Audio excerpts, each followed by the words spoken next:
Monday, February 4th. Yes. On I-80 eastbound in Indiana, almost in Ohio.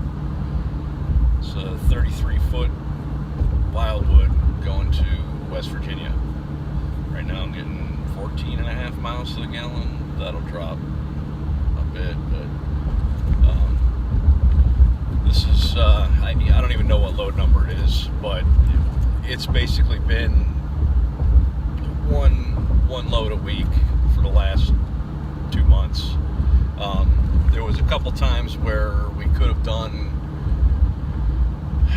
probably done 2 loads, but it was a fifth wheel, or it was going somewhere that the weather was not going to be cooperative. And you know, for us, it's not worth it to, you know, risk the truck, risk the insurance deductible going somewhere when we don't really have to. You know, I mean, people obviously take them. It was 2 loads going to, they were like 25 footers going to Coeur d'Alene, Idaho, which is up the northern part of Idaho. And you know, this time of the year, they were talking, you know, 50-mile-an-hour winds going through Montana. Like a 25-foot trailer, that thing, what, maybe 4,000 pounds, 50-mile-an-hour winds, that thing go over in a second. Even parked, it would go over. So you know, you just don't do that. But somebody took them. I don't know what they're going to do, but so yeah, there's been a few times where we could have taken a load and we didn't. But for the most part, it's been very, very slow, and it is what it is. I mean, you know, you can't. I'm gonna shoot some video tonight when I stop about how to do the math on how much you can make, and you know, there's just because I had my first hater, and it was only a matter of time. But you know, somebody commented, "Oh, it's a scam. You can't make any money. Go to any real accountant, and they'll tell you can't make money." And it's, well, people have been doing this for years and years. You know, I mean, these guys have been doing it for 20 years. Don't say you can't make any money, and then there's people that have been doing it and making money. That's what we've been doing. I mean, it's just been sitting around. I've been messing around in the garage. You know, I got a wood shop in the garage, so I, you know, make stuff or whatever, but keep me busy. But yeah, it's been bad. I mean, if we didn't have the savings and you know, if we had more normal people bills, I would have had to go get a job. There's no way. I mean, we weren't even pulling in 500 a week, you know. So for the last 2 months, I mean, if you can go 500, if you can live on less than 500 a week for 2 months, then you can do it. There has been quite a few guys that have said it's never been this bad. So take that for what it's worth. I don't know. But like I said, I'll go into real detail how much you can expect. I'll go into detail on how much you can make realistically, long term, and you know, there's some variables and whatnot. But just hang on a minute, you'll see. So other than that, you know, there's really nothing going on. You know, Synergy wants to de-lease me because I'm still signed on over there for driveaways, but I haven't done one in 59 days. She called me today. It's been 59 days, and apparently they de-lease you after 30. So apparently, I guess I must be special. And I told her, I flat out, I said, look, I do driveaways for multiple companies, and you guys are 10 cents lower than everybody else, so you're on the bottom of the list. Well, you gotta do one, you know, every 30 days, or you get de-leased. It's like, I don't know what to do, you know, because I don't want to go take one and miss out on a higher paying load just to stay on. But at the same time, if there's nobody else has any loads, I'm going to go drive for them. So it's kind of, I might have to take the hit just to stay on, keep them happy for a minute. And I understand it's, you know, they got insurance payments because I'm insured through them, you know, so they're making a monthly payment for me, and I'm not making them any money. And that's why they want you to do it every 30 days, or they'll delete you because, you know, you're costing them money. But at the same time, you know, I sat at the house for 2 months with no loads from them.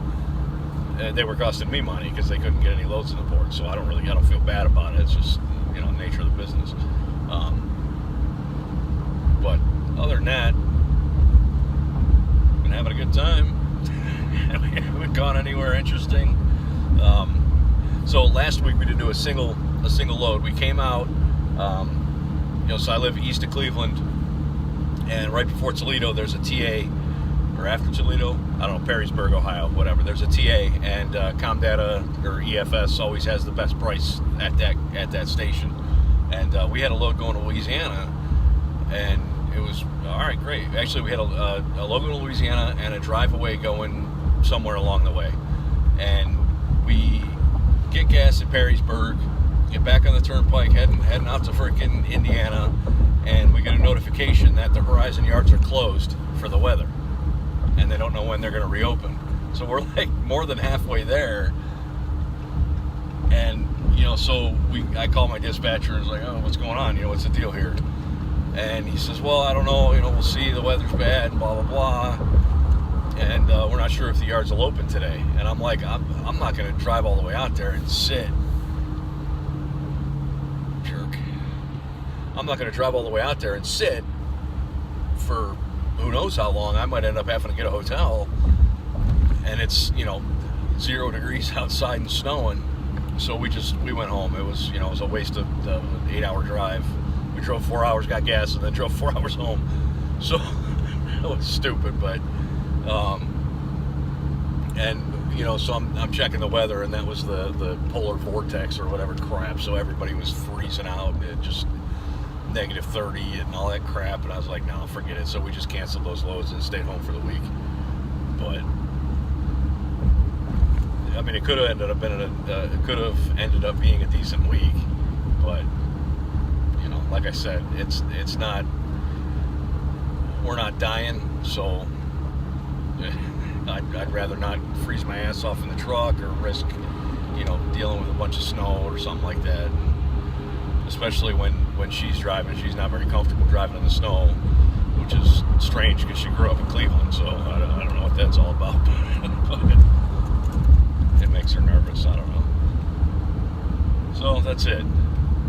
I don't know. I'll be back and you know, see me in a minute, and I'll come up with some kind of way to do the math and put it on the screen so it actually makes sense, and then you can judge for yourself if you want to do this or not. You know, I mean, that's all I can do is give you the information, and you make your own choice. All right, so something maybe a little bit more interesting than just me yapping in the truck, and I didn't film anything after that first part of the video. I got to the truck stop, and it was freezing cold and raining, crappy, dark, so I didn't want to bother trying to do a video. So I'll do it in here, give you something to look at. All right, so how much you can make per mile kind of can vary a lot, but all right, so here's how I'm going to do it. According to DOT, you can only drive 11 hours per day, and you need to come up with an average miles per hour. So 65 is probably a little bit on the high end, because by the time you're pulling off the on-ramp and off-ramps and you know, rest stops and all that stuff, your speed slows down. But so we'll do it at 65, and I'll get into more why in a minute. But so that gives you 715 miles per day. And if you run, so you're going to have 12 hours a day minimum of on-duty time. And basically what that means is you have a 15-minute pre-trip inspection, you have a mandatory 30-minute break, and then you have a 15-minute post-trip inspection. So that's an hour killed right there. 11 hours driving, hour of bull crap. That's 12 hours a day. You can only go 70 hours per week before you do a 34-hour reset. Doesn't matter. We're going to kind of try and keep it a little bit more realistic. Okay, so 5 days at 60 hours, and I think that's, you know, you can run another 10 hours on the 6th day or whatever, but just to be a little bit more realistic, we'll keep it as a 5-day work week. You're driving for 5 days, and then you don't do crap for 2 days, and then you start back on Monday, or whatever day you want to work it out. It doesn't really matter. All right, so 715 miles per day, times 5 days, that's 3,575 miles per week. Now, I got a little cheat sheet here so I can make sense. All right, so you divide that by 2 because you're only getting paid one way. That's 1,787 and a half miles paid. That's doable when it's busy. No problem. You can do 1,700 miles. I was doing it from the time I started until the 4th of July when it slowed down.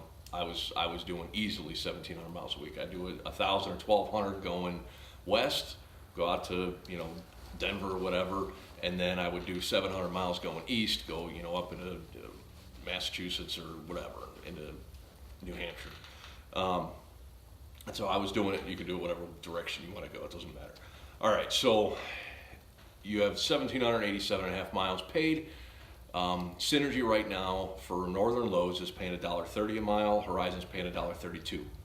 I'll put in screenshots of the load boards. There's nothing good on there right now, but so we'll go with Horizons because it's higher and bigger numbers are always better. All right, so that grosses you at $1.32, 1,787 and a half miles paid. That grosses you $2,359.50 per week over a 5-day period.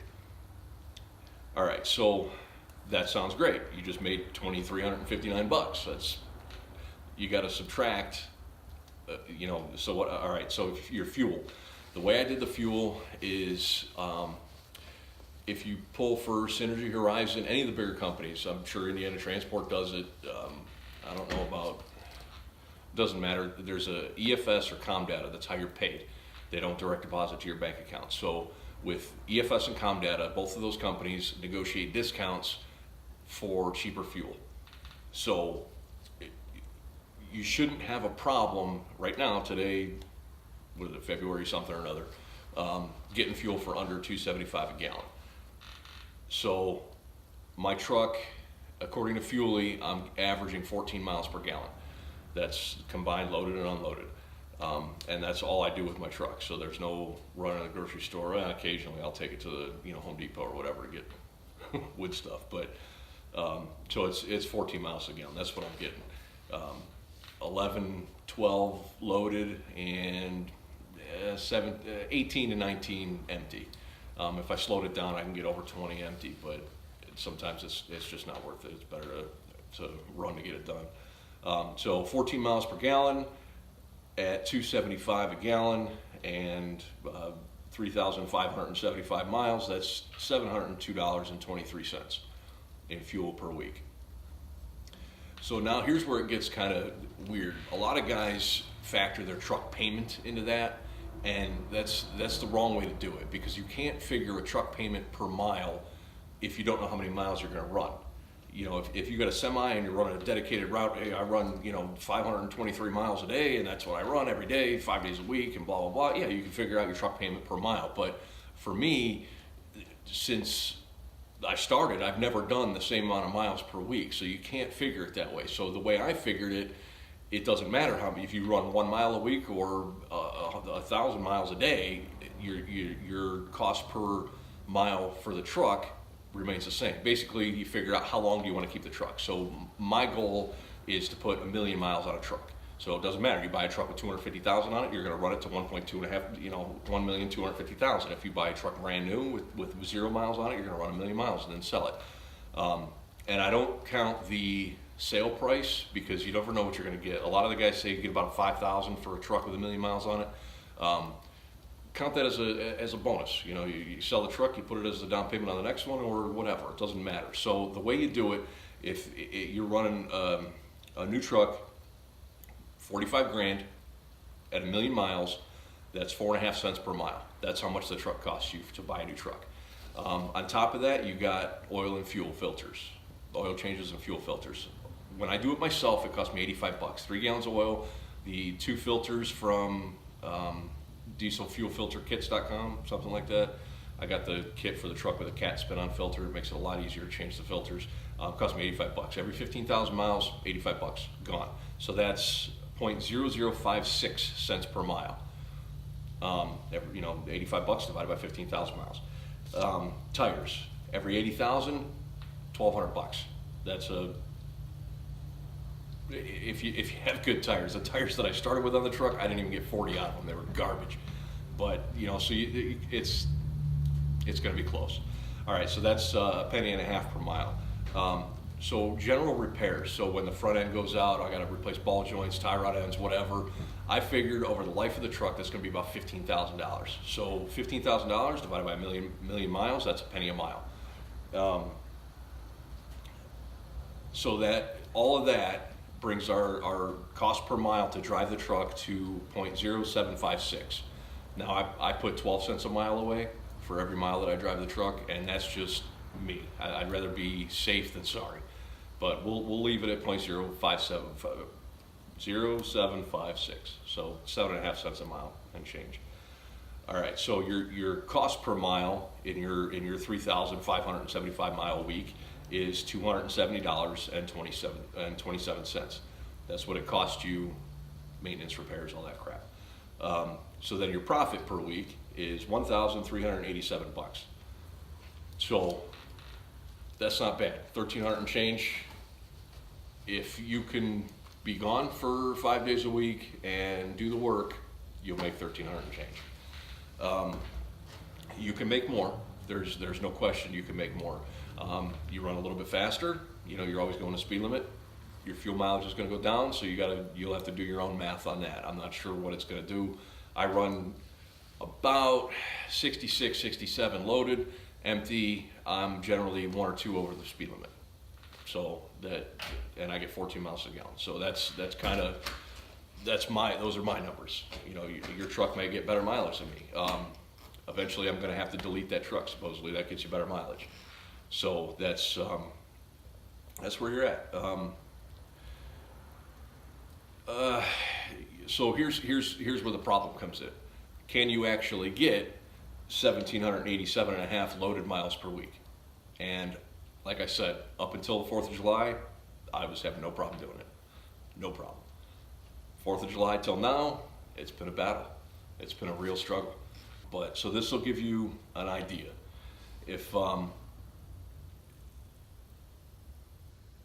you're able to stay loaded, the money's there. That's all. But unfortunately, the last 6-7 months, haven't been loaded. Like I said, there was a few times where we could have been loaded and we decided not to. And also, we really don't like to do the short loads. And so this is another cost I didn't account for in this. Every time you go pick up a unit, you have to pay a pullout fee. And for trailers, it's $35 at Synergy, and at Horizon, it's $35 when you go pick up a trailer. And so your 1,787 miles, if that's one trip, you go out to, I guess, Washington or something like that, would be about 1,700 miles. So you do a 1,700 mile trip, you only have the $135. Well, you got to subtract the $35 from your 1,387. But if you do a bunch of trips, and that's where it kind of comes in. It's like we can stay loaded, but we're doing trips to Illinois, we're doing trips up into Michigan, we're doing trips into into Cincinnati or whatever. So it's not paying that pullout fee lowers that $1.32 a mile down to garbage if you're running short miles. It's when you're running long miles that you can spread it out, and it's not such a painful hit. But so all that stuff is something you got to think about. But those numbers are real. They're the ones that I used, and when I was able to stay loaded, that's what I was making, a little over $1,300. You gotta, so then after that, you got to take into account, are you paying for showers? If you fuel up at TA, Pilot, Loves, Flying J, you get free showers, but sometimes you can't always get to the place you need to get a free shower. So showers are $12 at Pilot and Flying J and Loves, and then they're $14, I think, at TA. You can find some of those little mom and pop truck stops, and their showers are cheaper. I've actually got a few free showers that go in at 10 at night, and they're like, just go ahead. Okay, you don't complain about that. But yeah, and then you got food, you buying whatever. Cheapest way is always bring food from home, get a cooler and whatnot. But so $1,300, you see what the fixed costs are. You know, you can't change those, and then go from there.